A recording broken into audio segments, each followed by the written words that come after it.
¿Qué tal amigos? Bueno, continuemos con este pequeño curso, ¿no?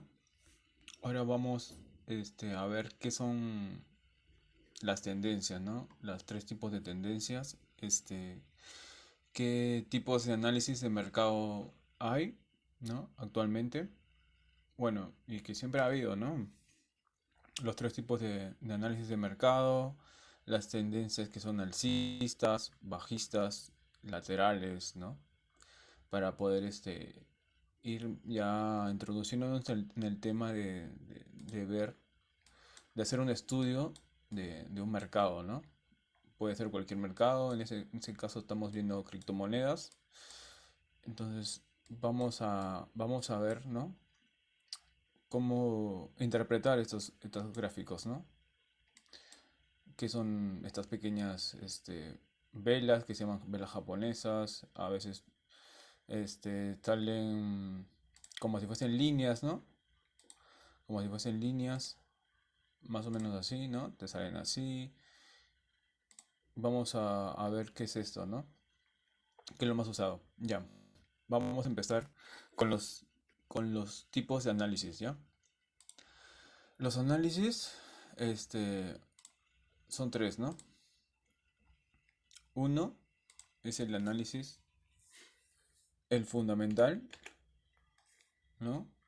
Vamos a, vamos a ponerlo por acá. Análisis fundamental, ¿ya? Y el otro es el análisis técnico y también es hay- se podría decir que es un derivado del análisis técnico, la acción del precio, ¿no? Vamos a crear aquí un documento para ir anotando esto. Análisis fundamental.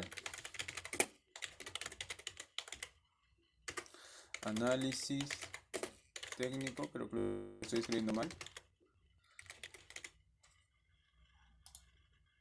Análisis técnico, análisis fundamental y acción del precio. Estos tres tipos de análisis son los que se usan en cualquier mercado, ¿ok? El análisis fundamental tiene que ver con las noticias, ¿ya? Las noticias y también con la parte del proyecto. O sea, cuando tú compras un activo, tienes que saber qué estás comprando, ¿no? No compras por comprar, ¿no? ¿Qué es ese activo? Por ejemplo, si compras oro, es porque obviamente el oro es un recurso mineral que es usado como un activo de valor, ¿no? Como una reserva de valor también y tiene mucho peso a nivel mundial, ¿no? Entonces, cuando se compra algo, siempre tienes que ver la parte fundamental también, ¿no? ¿Qué estás comprando, ¿no?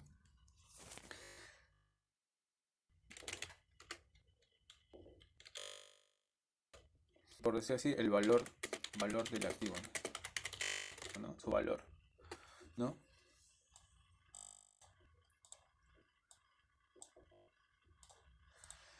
El análisis técnico tiene que ver más que todo con el gráfico, ¿no? Nos vemos, por ejemplo, cómo se comporta el mercado, ¿no? En ciertos niveles, ¿no? Por ejemplo, un ejemplo súper básico, ¿no? Con una moneda de mi país, ¿no? Por ejemplo, el sol contra el dólar, ¿no? Por ejemplo, nosotros estábamos acostumbrados, ¿no? Por ejemplo, en el 2000, año pasado, ¿no? A que el dólar siempre esté en 3,6, ¿no? ¿No? Y de ahí fluctúe en ese precio a 3,5, así, ¿no? A 3,4, a veces bajaba, ¿no? Pero ¿qué pasaría si de la noche a la mañana de 3,6 esto llega a caer hasta un mínimo histórico de hace unos años a 3,2, por ejemplo, ¿no? De aquí a acá, ¿no? Entonces, ¿qué va a suceder? Obviamente la gente va a comprar, ¿no? Se va a aumentar la demanda, ¿no? Acá no hay tanta demanda y aquí va a haber un montón de demanda, ¿no?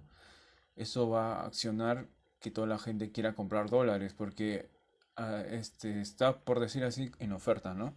Entonces es un precio que ya viene en el pasado que, que ya estaba en el pasado, ¿no? Como un nivel, ¿no? Se puede trazar aquí, por ejemplo, un nivel, ¿no? Al cual se le llama soporte, ¿no? ¿Por qué? Porque si el precio llega aquí, no lo pasa, ¿no? Es como un piso. Ese es el soporte, ¿no? Y cuando sube el precio y no lo rompe, a este nivel se le conoce como resistencia, ¿no? Porque el precio llega aquí y este le impide continuar hacia arriba, ¿no? Pero estos niveles, ¿no? Por ejemplo, acá podemos trazar otro. Estos niveles, ¿no? Otra resistencia, son psicológicos, ¿no? En algún momento, por ejemplo, tienden a romperlos, ¿no? Aquí el precio se rompió esta resistencia, vuelta testigo de esta resistencia de aquí arriba y la rompió, ¿no? Y ahorita estamos acá, por ejemplo, ¿no? Gracias a la pandemia nuestra moneda se está devaluando, ¿no? Entonces, el precio siempre hay que verlo como un fluido, ¿no? Como un fluido. Esta parte es importante. Tienes que ver a a cualquier activo el precio como un fluido. Donde tenga menos resistencia, va a ir a romper el precio, ¿no? Por ejemplo, si tiene menos resistencia en la parte de soporte de abajo, la va a romper y va a caer, ¿no? Por ejemplo, aquí, ¿no? Podemos ver que el precio en tal año rompió y llegó a costar 2.5, ¿no? Y luego aumentó la demanda y vuelta llegó a niveles superiores, ¿no? Y ahorita estamos aquí y aquí se está haciendo una resistencia, ¿no? Psicológica. Todo es psicológico, ¿no? ¿Por qué? ¿Por qué no sigue subiendo? Porque hay mucha gente también vendiendo, ¿no? Y hay poca demanda, ¿no? Poca demanda. Aquí no hay muchos compradores de dólares, ¿no? Y lo mismo para cualquier activo, ¿no? Si vemos a Bitcoin, ¿no? Igual, ¿no? ¿Por qué aquí no rompió hacia arriba el precio? ¿Por qué no siguió subiendo? ¿Por qué? Porque ya no hay mucha demanda, no hay muchos compradores y toda esta zona es de gente que quiere vender, ¿no? Entonces, obviamente se hace un techo psicológico, por así decirlo, la resistencia, ¿no? Y esto es como, el precio siempre es como un fluido, ¿no? Como, imagínenselo, ¿no? Donde tenga menos resistencia va a ir a romper. Si aquí en el soporte, que es el piso, tiene menos resistencia y hay mucha presión, va a ir a romperlo, ¿no? Y aquí vuelta se hizo otro piso. Aquí ya tiene más resistencia, ¿no? Este soporte. Y no lo rompe, entonces tiende a subir, ¿no? Y aquí ya vuelta no tiene resistencia. Entonces sube, ¿no? Y eso es el concepto de resistencias y soportes, ¿no? Pero es mejor verlo para no confundirse como todo como resistencia, ¿no? Siempre ver el precio como un fluido, ¿no? Y ahora vamos de nuevo aquí a lo que es las tendencias, ¿no? Las tendencias son de tres tipos. Unas que son alcistas, así, ¿no? Otras que son bajistas. Vamos a retroceder, ¿ya? Y otras que son laterales, ¿no?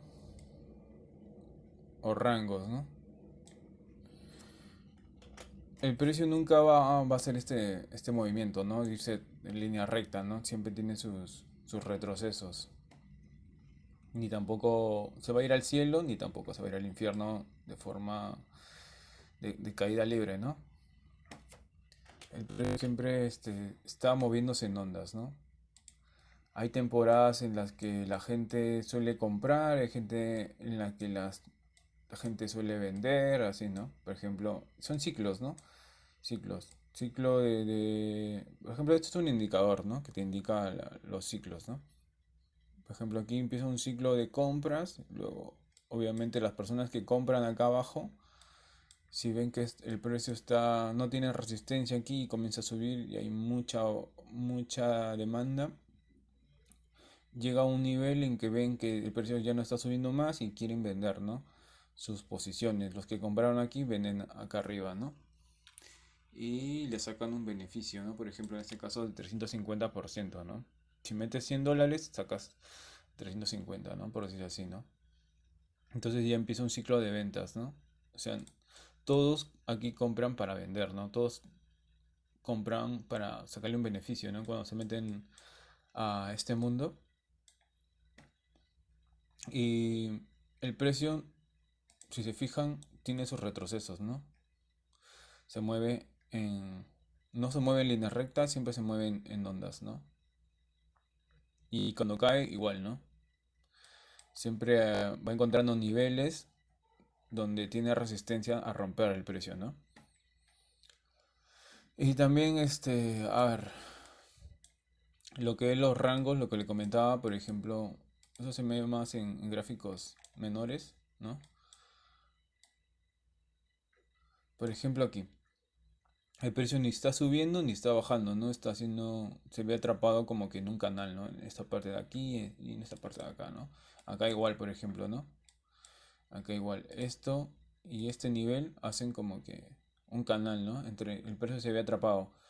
Llega acá, sube, llega acá arriba, cae, llega acá abajo, sube, llega acá arriba, cae, llega acá abajo, sube y así, ¿no?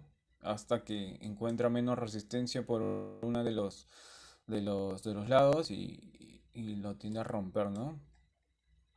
Y hace este movimiento, ¿no? Y lo mismo, siempre tiende a romper donde tenga menos resistencia, ¿no? Ya, entonces ya hemos visto la parte que es análisis técnico, ¿no? Que tiene que ver más con el gráfico, de ir plasmando los, los niveles, ¿no? Psicológicos de las personas. Y las tendencias las encontramos acá, ¿no? Por ejemplo, esto es una tendencia alcista, porque, ¿no? ¿Cómo identificamos que es alcista? Fácil, venimos y trazamos una línea entre los puntos más bajos, ¿no? Del precio. Desde aquí tratamos de unir todos los puntos bajos del precio, por ejemplo, estos, ¿no? Y vemos que es alcista, obviamente, ¿no? A simple vista, pero hay partes en que uno no sabe muy bien, entonces tienes que unir las partes más bajas, ¿no? Y lo mismo cuando, por ejemplo, es de caída, ¿no? Acá es como que más que todo un canal, ¿no? Pero hay partes en que tú también tienes que ir haciendo lo mismo, ¿no? Por ejemplo, acá. Unes los puntos más bajos, ¿no? Y obviamente te das cuenta que está cada vez el precio está haciendo niveles más bajos, ¿no? Y cuando es alcista, cada vez el precio, sus puntos más bajos cada vez son más altos, ¿no? Sus puntos más bajos, ¿no? Este punto es más alto que este bajo y este bajo es más alto que este bajo, ¿no? Entonces, eso es una tendencia alcista, eso es una tendencia bajista, ¿no? Y acá también igual, mira, ¿no? Este punto es cada vez más alto que este otro punto que es bajo de acá y así, ¿no? Pero va dibujando una recta ascendente, ¿no? Y aquí el precio, por ejemplo, hace un canal, ¿no? En el que se ve atrapado aquí, ¿no? Entre estos niveles. Está fluctuando entre esos niveles, ya luego rompe, luego vuelve a posicionarse en ese nivel y ya definitivamente se va al alza, ¿no? Tienes que ir viendo eso, ¿no? Ahora, la acción del precio. La acción del precio, o sea, en análisis técnico tú puedes ir prediciendo esto, ¿no? Si ves que el precio va haciendo cada vez puntos más bajos, más altos, entonces ya obviamente tú tratas, por ejemplo, de poner una orden, trazas una línea, ¿no? Pones una orden lo más cerca posible a esta línea, ¿no? Para que cuando se ejecute tu orden de compra, entonces le saques un beneficio, ¿no? Y también vas trazando niveles de resistencia, ¿no? Por ejemplo, si llega aquí el precio y te das cuenta que está atrapado en un canal, ¿no? En el que hace rango, entonces tú tratas de vender en la parte alta del rango y tratas de comprar en la parte baja del rango, ¿no? Lo más cerca posible, ¿no? Lo malo que del análisis técnico es que tú nunca vas a saber cuándo esto va a romper, ¿no? Cuando la resistencia se está debilitando, ¿no? Entonces, por ejemplo, si tú aquí compras porque llegó a la parte baja y sigue cayendo, entonces obviamente vas a perder, ¿no? O vas a esperar. Bueno, si compras en spot nunca pierdes, solo pierdes tiempo, ¿no? Tienes que esperar nomás a que el precio vuelva a subir y para volver a vender, ¿no? Por ejemplo, si has comprado acá, el precio cae, ¿no? Tienes que esperar todos estos días y cuando el precio sube ya vendes, ¿no? O recuperas tu inversión. Ahora, la acción del precio es lo de los análisis que yo más sigo. Es más que todo ver un panorama conjunto de todo, ¿no? De todos los análisis, ¿no? Es, por ejemplo, ir viendo tramo por tramo, ¿no? O sea, no tanto, por ejemplo, tras una línea, ¿no? No. Y que veo que es ascendente y ya digo que compro en la parte más baja, ¿no? Que me puede resultar en algunas veces, pero en algunas voy a fallar, ¿no? Entonces, es tratar de ir analizando el precio conforme se va moviendo, ¿no? Es la acción del precio, ¿no? Conforme se va moviendo, ¿no? Por ejemplo, yo no puedo decir de aquí a futuro que esto ya va a llegar a los 100.000, ¿no? A partir de ese punto, ¿no? Porque bien puede el precio, puede hacer, vamos a ver dónde está esto. Puede hacer esta jugada, ¿no? Y luego se va hacia abajo, ¿no? Y así, ¿no? Y recién de aquí subir, ¿no? Entonces, uno tiene que ir viendo cómo se comporta el precio, ¿no? Ir estudiando, por ejemplo, este pequeño tramo de aquí hasta acá, ¿no? Y tratar de ver su movimiento hasta aquí nada más, no un movimiento, no todo este movimiento de acá, no todo esto, ¿no? Sino ir viendo movimientos acá, y luego de ahí ver cómo se comporta hasta aquí y así, ¿no? Y así ir viendo tramo por tramo, ¿no? El movimiento, el precio, ¿no? Por ejemplo, ¿cómo se hace acción del precio, no? Aquí yo les voy a enseñar una de las formas que yo más hago es, por ejemplo, medir la fuerza del movimiento, ¿no? Medir la fuerza del movimiento. Por ejemplo, vamos a ir analizando en el ciclo, por ejemplo, de ventas. Vamos a ir viendo qué tan fuerte es el ciclo de ventas y luego cuando empieza otro ciclo de ventas qué tan fuerte es. Por ejemplo, en este de aquí es más débil. Entonces, obviamente, si ese ciclo fue muy fuerte de ventas, la mayoría de personas vendieron, hubo grandes ventas fuertes de Bitcoin en este caso. Y cuando empezó un ciclo de compras estuvo muy débil. Entonces, obviamente, si está muy débil y ya tiene debilidad, tú te das cuenta que va a empezar otro ciclo de ventas. Y si empieza y también es muy débil ese ciclo ya, te vas dando cuenta ya, vas estudiando, vas haciendo un análisis de que posiblemente tienda a romper al alza, ¿no? Que empiece un ciclo ya de compras muy fuerte, ¿no? Entonces, a medida vas estudiando, ¿no? Tramo por tramo, o sea, no te avientas a lanzarte una predicción de que el precio va a subir de aquí no sé, a mañana pasado ya sea alcista o bajista, ¿no? Si no vas analizando tramo por tramito, ¿no? Esa es la acción del precio más que todo, ¿no?